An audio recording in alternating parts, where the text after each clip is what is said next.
Welcome to the Wild Crone Wisdom podcast with your host Vinutha Mohan.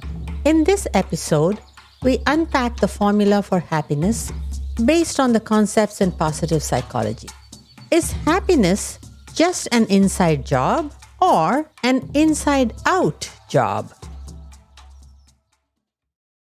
All of us have heard time and time again that happiness is a mindset, a state of being, an inside job, and that no matter our life circumstances, it can be cultivated.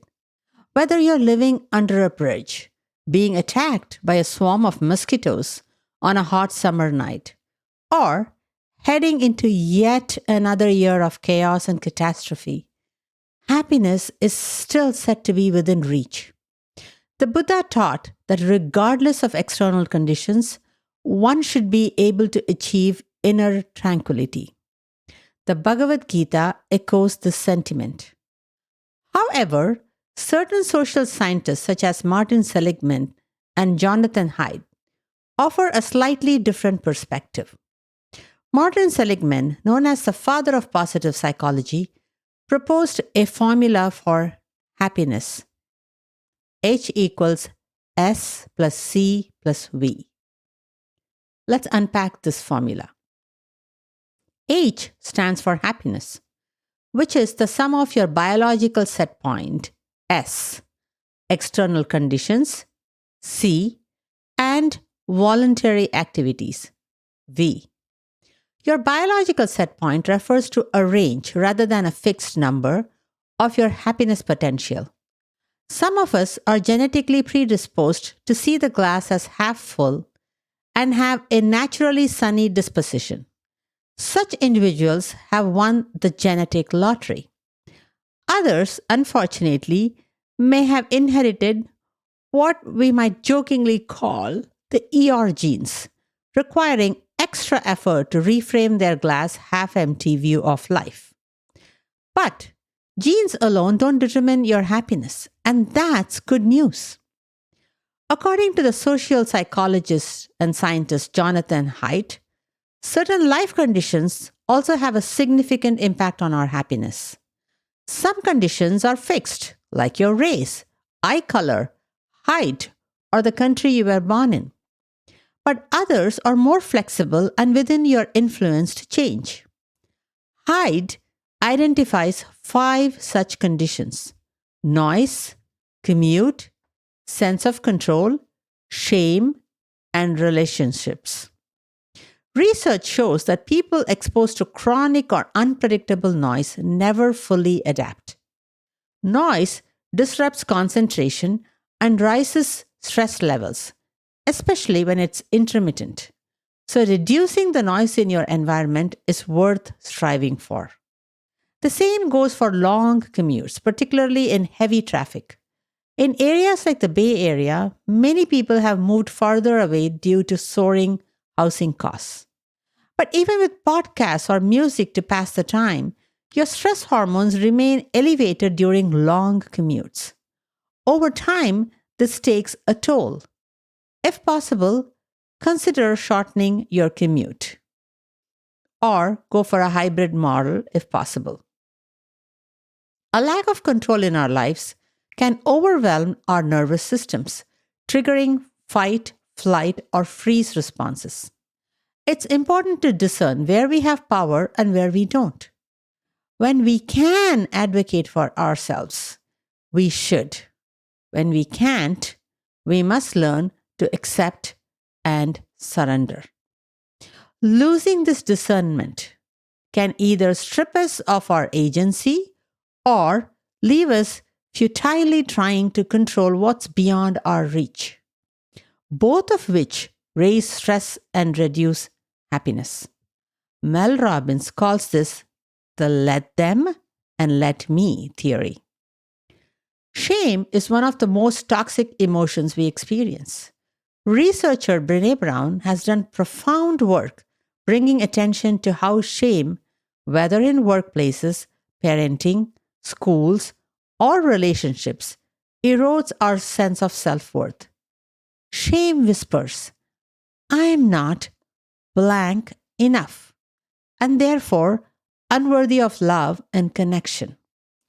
We fill in that blank with words like attractive, smart, successful, kind, efficient. The list goes on. For practicing empathy and self compassion, what Brown calls taming the shame gremlins can dramatically boost our happiness. Finally, the condition that outweighs all others is the quality of our relationships, both personal and professional. Studies show we never fully adapt to interpersonal conflict. It damages our health and well being, even when we are no longer directly in the situation.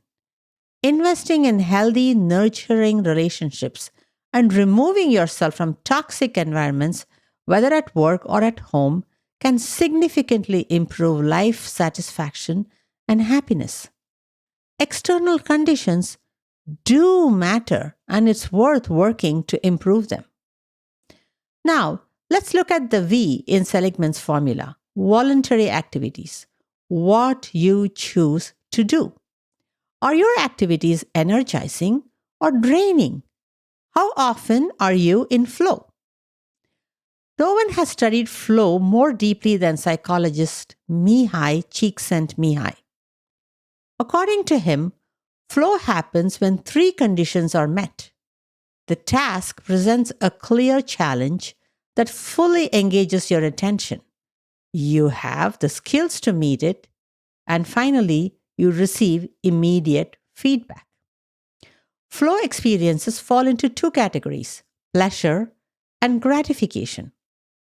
Pleasurable activities like eating good food, sipping wine, hanging out with friends, and watching a fun movie are most effective when savored and varied. Mindfulness and moderation help us make the most of these sensory experiences. And because they primarily engage the senses, we tend to become satiated over time. Gratification based activities, on the other hand, require more effort and intention. These are stretch goal experiences: learning a new language, finishing a challenging project, skiing for the first time, landing a new client. They tap into your growth mindset and sense of accomplishment. For optimal flow, we need a balance of both pleasure and gratification throughout the day. Too much challenge can lead to stress. Too little leads to boredom. The sweet spot lies where your skill level and challenge level align just right. In conclusion, happiness is both an inside and outside job.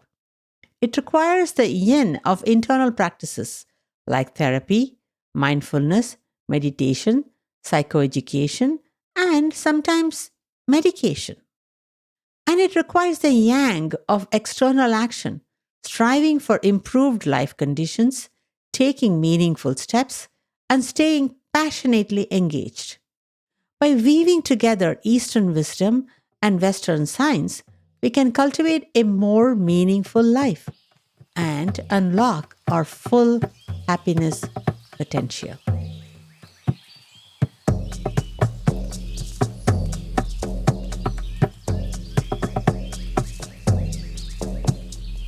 Thanks for listening to this episode of the Wild Crone Wisdom with your host Vinutha Mohan. I'm a licensed marriage and family therapist from the Bay Area, California, specializing in trauma and attachment repair.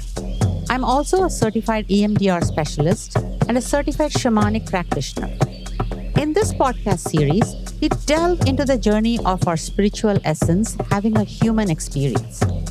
While many social scientists study human emotions, thoughts, and behaviors, and others explore transcendental experiences, few bridge the gap to help embody the spiritual wisdom in everyday life. I call this the psycho-spiritual path. Through this podcast, I hope to share bite-sized practical insights for navigating life as an empowered sovereign being. If you found this episode valuable, we'd greatly appreciate your support.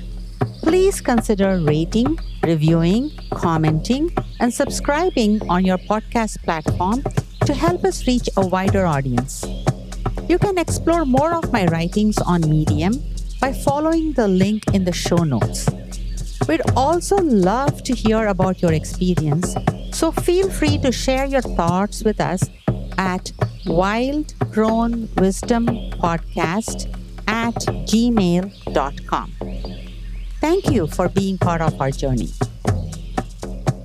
Please be advised the information provided in the Wild Crone Wisdom podcast is intended for general information purposes only. Vinutha Mohan is a licensed therapist and healer. However, the content shared in this podcast does not replace or constitute professional advice, therapy, or counseling. It is essential to consult with a qualified mental health professional for personalized guidance regarding your unique circumstances. Thank you.